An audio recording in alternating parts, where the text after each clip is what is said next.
The Gate Guardian. Standing at well over 1,000 feet tall, the Gate Guardian is impossible to be fully contained by any means that the Foundation possesses. The anomaly itself, despite its colossal size, is humanoid in its shape, sporting wings that protrude from its back. While it usually has 4 of these, SCP-001 has historically been seen to have any number of wings between 2 and 108, sprouting from various places over its body, including its shoulders, ankles, wrists, and even its temples. This gigantic guardian also carries its own weapon, referred to as SCP-001-2. This weapon resembles an enormous knife or sword, capable of emitting plumes of flame. According to tests conducted by the Foundation, the temperature of the flames produced by SCP-001 rival that of our very own Sun. For reference, the Sun has a core temperature of over 27 million degrees Fahrenheit and 5,778 Kelvin at its surface, or almost 10,000 degrees Fahrenheit. You would expect a flaming sword that burns hotter than the Sun to cause a considerable amount of damage, even if it wasn't in use, but the flames emitted by the weapon leave no lasting damage on the surrounding environment. It is capable, though, of annihilating anything that strays too close to SCP-001, burning them so intensely that their atoms literally separate, breaking potential attackers apart on a molecular level. Much as its codename suggests, the Gate Guardian stands solemnly at the threshold of some form of dimensional gateway, which is equally tall as SCP-001 itself. Behind the Guardian is a lush grove, abundant with fruit trees of astronomical size, as well as other beings that share a similar appearance to SCP-001. This grove is thought to be the Garden of Eden, the paradise that God created and that was inhabited by Adam and Eve, the first 2 humans in existence, according to the book of Genesis. As the tale goes, the pair were created by God himself and permitted to live in the Garden of Eden as long as they followed a single rule. Adam and Eve were instructed not to eat any of the fruit that grew from certain trees that God had specified. Within view just behind the Gate Guardian are 2 immense trees, one bearing apples and the other bearing different fruit of an unknown type. The one that looks like an apple tree is believed, even by some in the Foundation, to be the biblical tree of knowledge that Eve was convinced to pick a fateful apple from after an encounter with a snake. The other, the one with unidentifiable fruit, is thought to be the tree of life. However, this is all speculation, since it is currently impossible to venture through this gateway and verify if the realm beyond is truly the Bible's own Garden of Eden. This is largely because anything that breaches a kilometer-wide radius of SCP-001 is instantly vaporized. The Gate Guardian attacks with imperceptible speed, using its flaming sword to smite any person that gets too close. The Guardian actually moves so fast that it can hardly be seen with the naked eye.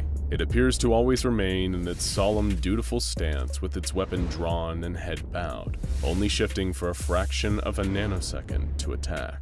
Ranged attacks against the Guardian are just as ineffective, with all projectiles fired at SCP-001 reduced to atoms before they can do any harm. Even if said projectile happens to be a nuclear weapon, the Gate Guardian will be able to subatomically vaporize both the projectile itself as well as the person who sent it, regardless of how far away they are, all while not appearing to lift a finger. During an experiment involving SCP-001 on December 26, 2004, an SCP Foundation nuclear submarine called Nautilus launched a series of multi-warhead intercontinental ballistic missiles at the Gate Guardian. The retaliation from the Guardian resulted not only in the deaths of approximately 35,000 innocent civilians, but the blast is also believed by some to have inadvertently caused the 2004 Boxing Day tsunami.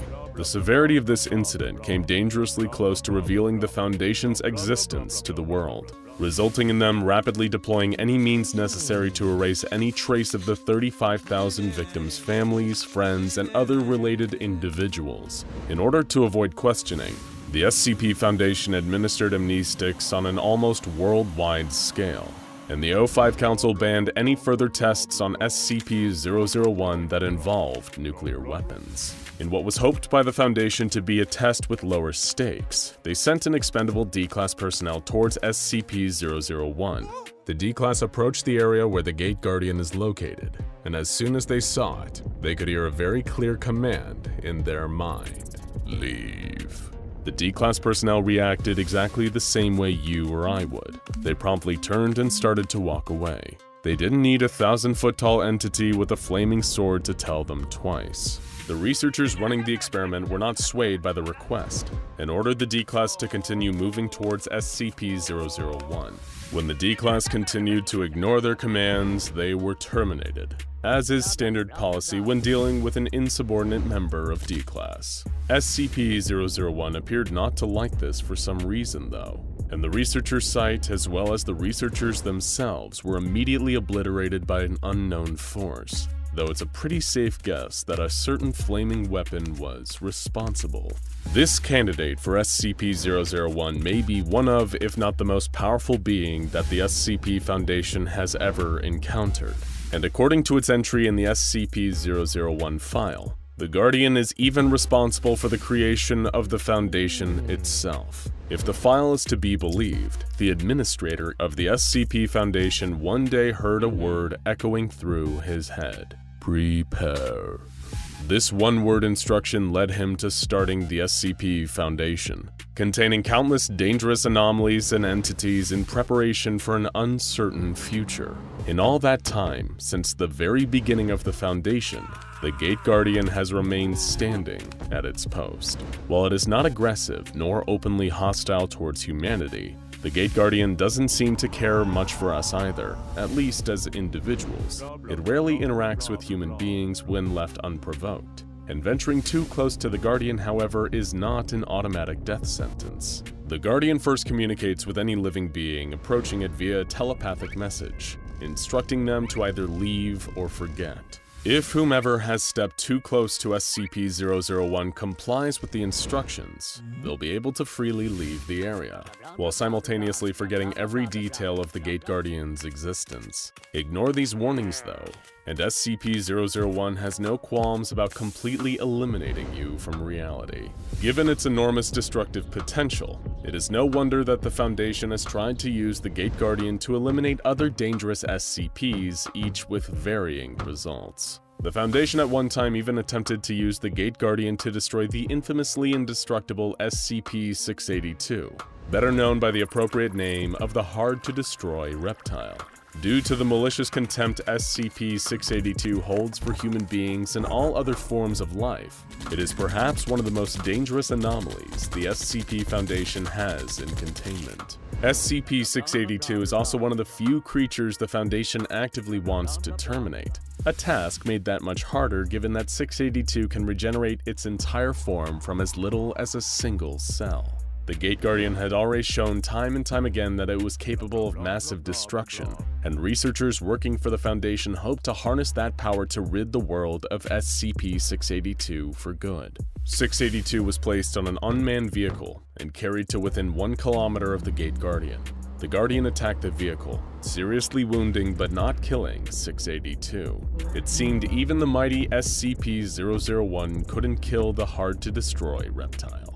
While the researchers were disappointed with this result, it is worth noting that 682 made a very interesting comment to the Guardian. 682 mentioned that the Gate Guardian is not Uriel, but a pretender. Uriel is the archangel that some religious texts describe as the Guardian standing at the Gate of Eden with a fiery sword. So does this mean that 682 knows that the Gate Guardian is not actually an angel? Or that the location it is guarding isn't the Garden of Eden at all? Any truth or meaning behind these comments has, as of yet, been undetermined by the SCP Foundation. A later experiment involved both SCP-001 and SCP-073, the anomaly otherwise known as Cain. Cain is a male humanoid of possible Arabic descent whose arms, legs, spine, and shoulders are replaced in an almost cyborg-like fashion with beryllium bronze. Much like the Gate Guardian, SCP-073 may also be the same as the one mentioned in the Bible's book of Genesis, who, according to the biblical story, murdered his own brother Abel out of spite. As punishment for his actions, Cain was cursed to eternally suffer for his wrongdoing. In the case of SCP-073, any damage inflicted on him is deflected back to the attacker, but Cain is made to feel the pain of the attack. Any plants or plant-based matter withers and rots in his presence, and he is cursed with a perfect memory. keeping him forever haunted by his murder of Abel. When Cain was brought before the Gate Guardian, an unknown incident occurred. The Foundation's records are heavily expunged, but we do know that somehow Cain's usual ability to deflect incoming damage back at his attacker had no effect on SCP-001. The encounter left SCP-073 unconscious and even permanently blinded nearby research personnel. It was as a direct result of this incident that the O5 Council demanded that no further experiments of any kind were to be conducted on SCP-001, with the administrator even filing an executive order that no SCPs be exposed to the Guardian, and that SCP-001 was to never be used for the attempted termination of other SCPs. Of course, perhaps it wasn't just the mistakes of the past that made the Council decide that SCP-001 was best left alone. At some point, an erratic transmission was received from Site-0 by Foundation personnel, detailing an XK-class end-of-the-world scenario. In the transmission, the sender, believed to be another member of the SCP Foundation, described an event during which the Gate Guardian finally left its post, stepping away from the entrance to the Garden of Eden. SCP-001 has left its location, the sender wrote. The gate is open. They are riding forth. Oh God, it's so beautiful. The transmission then goes on to repeat various phrases including, "The Lord shall reign forever," and "Hear, O Israel, the Lord our God, the Lord is one." What can be inferred from the rambling transmission is that the event being described is the end of the world. Some believe that once God deems it time, his angelic armies will lay waste to the earth in order to remake it as a paradise. When this occurs, SCP-001, the Gate Guardian, will open the gate he stands in front of, allowing the other beings like it to emerge into our world, ready to cleanse it. Perhaps most interesting is the source of the message. The transmission was received from within the Foundation from Site-0. However, when questioned by personnel, O5-14 told them that no such message had been sent or even existed. While some disregarded the transmission telling of the end of the world as a hoax, it was then that a timestamp was discovered. This warning had not been sent from Site-0, at least not yet, and was dated several years in the future. Despite this ominous warning of things to come, the Gate Guardian remains inactive, standing at the threshold to Eden, waiting.